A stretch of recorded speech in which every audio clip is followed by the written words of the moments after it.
Hello and welcome back to the Movie Pope podcast. And today we are going to be taking a look at Dune Prophecy, the new series that is coming out on HBO Max. But I gotta say, it's kind of a surprise because this show flew under our radar, Lee, because we knew nothing about it. We did a review of Dune Part 2 earlier this year, so go ahead and check that out if you haven't done so. But I only found out about this yesterday or the day before, actually.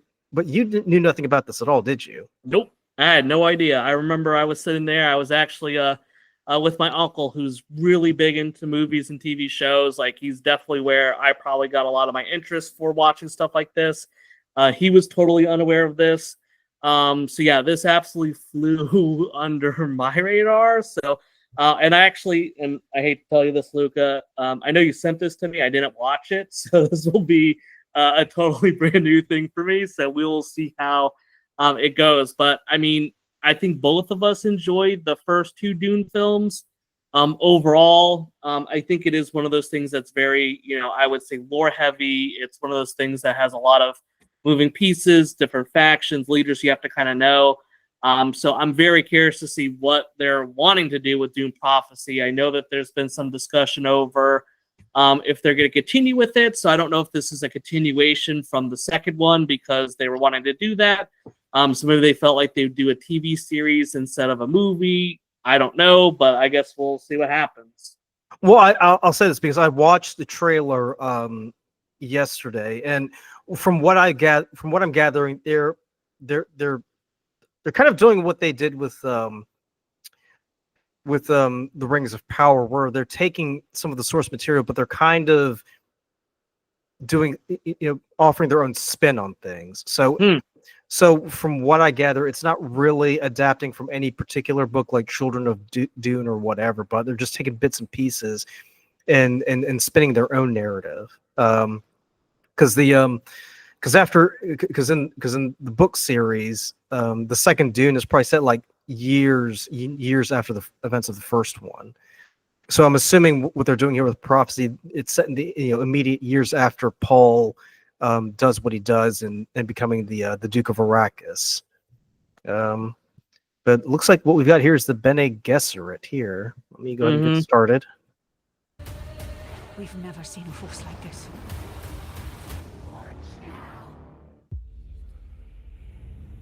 The Sisterhood draws women from many worlds. Look, I'm sorry, I can't hear anything. And govern the future.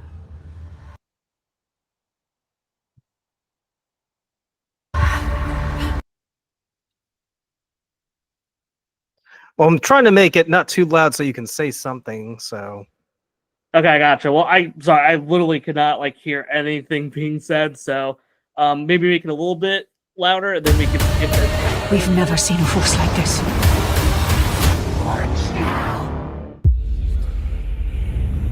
The Sisterhood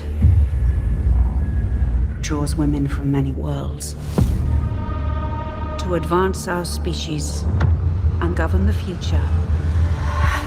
Isn't she a red dragon? Was she the blonde The girl in Red Imperium Dragon? is fragile. The great houses fight for control. Now is the time to secure the throne and protect the Imperium. This endangers everything. There are secrets we have gone to great lengths to keep. It's really Imperium is a circus of fear and rumor.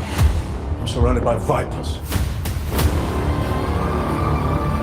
If I lose control of Arrakis, the great houses would feed me to the worm.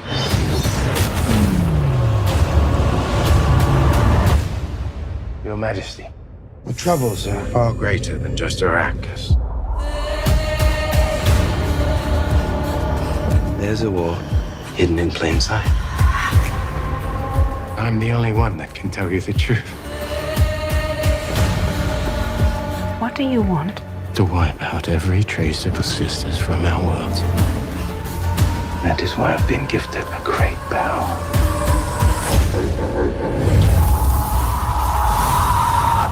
I guess we're going to be seeing a lot more about Bene Gesserit, huh?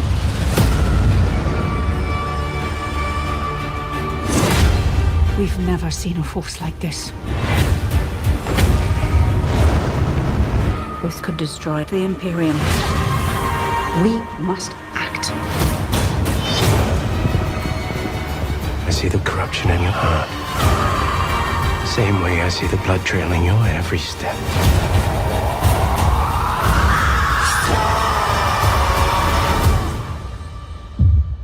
Take out your blade.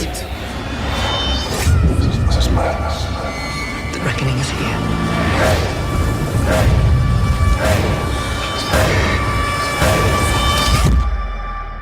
I run a school for young women. We're not a threat to anyone.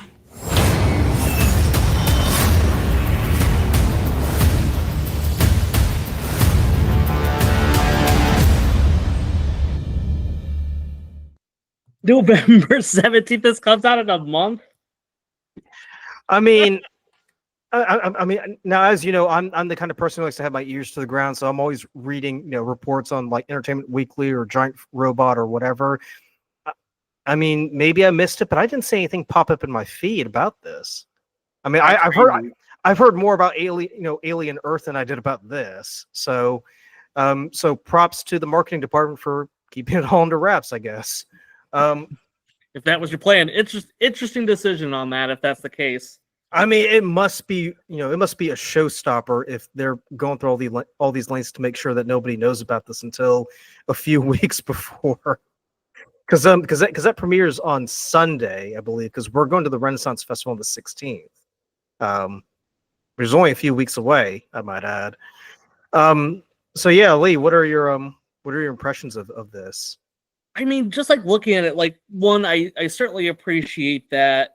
I mean, it looks like it's going to be well financed, right? I would say like just looking at the world, like there were some great shots of like the cities, the landscape, and everything. So I mean, it looks like there's some care being put into this. I definitely saw quite a few actors and actresses that I like. I've seen them in a variety of things, so that kind of gives me a little bit of hope. I guess the big thing will be like, what story are they wanting to tell, and how does it ultimately really tie into the Dune universe? We had like kind of like one of the characters that seems to be like he wants to kill off the Bene Gesserit. So are we going to see more about kind of that world, right? Because I think that we've learned a little bit in the new two Dune new movies, but not. I would say have a whole lot of information about it. So is this maybe a way for people to maybe understand more about the world? And maybe this is an opportunity for them to kind of show off a little bit more with what they want to do with Dune. But I will be very curious. I mean, you definitely get a vibe that there's like a lot of like, conflict between, nations' ideals. I mean, it has a lot of things that I would find interesting in it.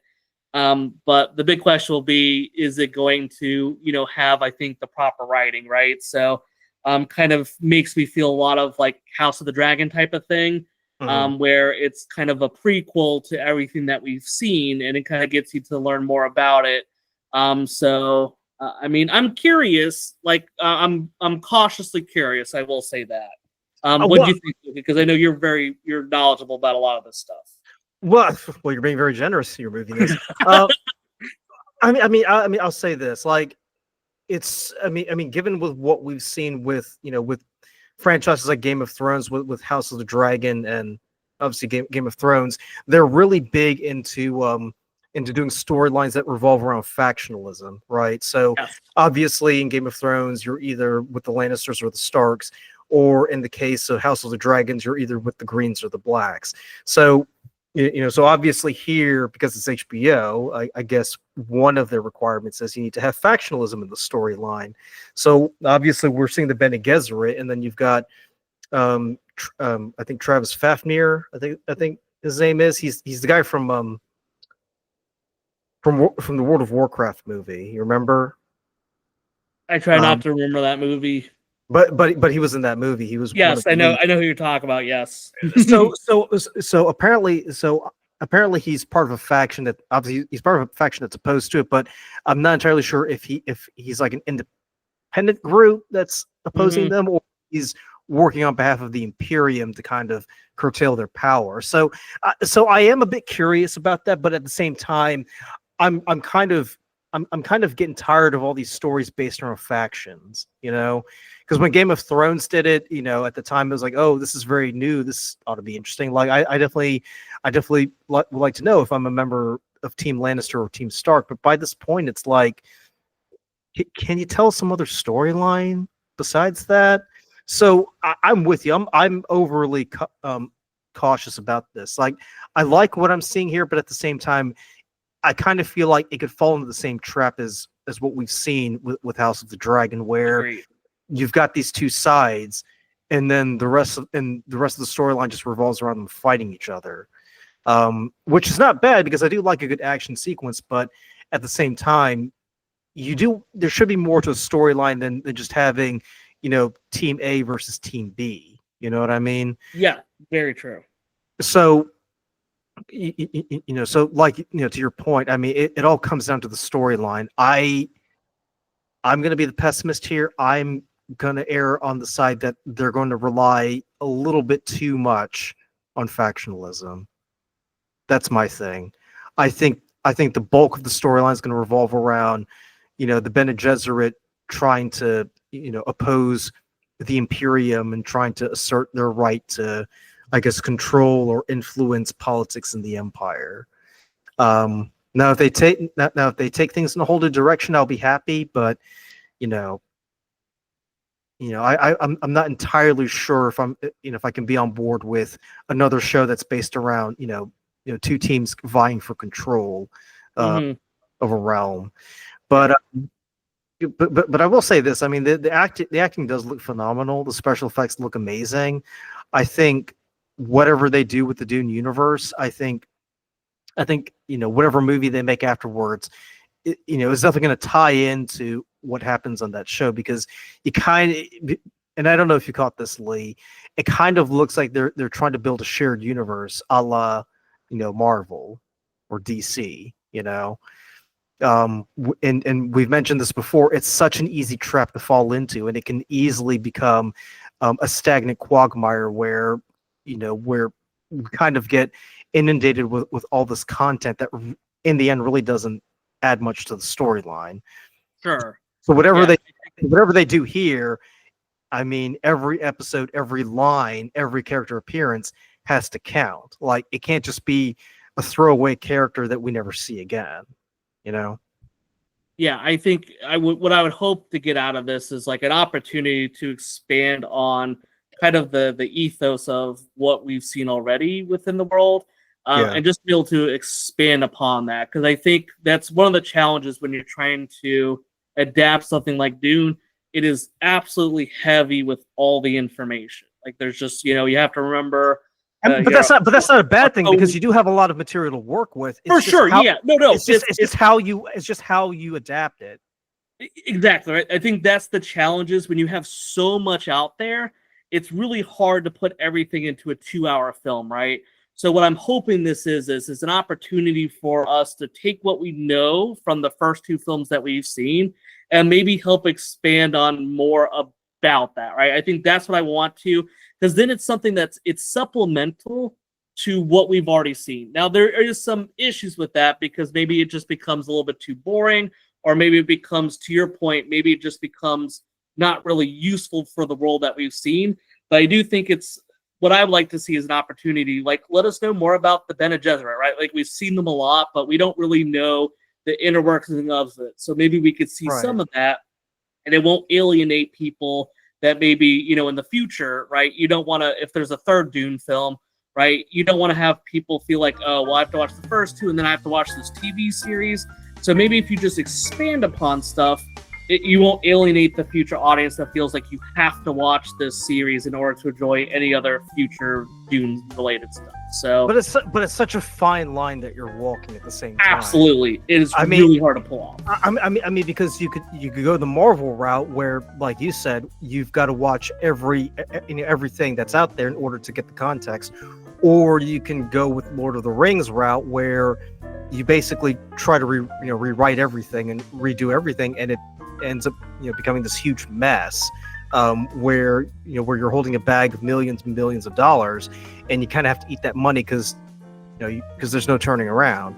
So so whatever they do, I mean whatever they do, they're going to have to make sure that it doesn't add too much, but it doesn't leave any blanks either.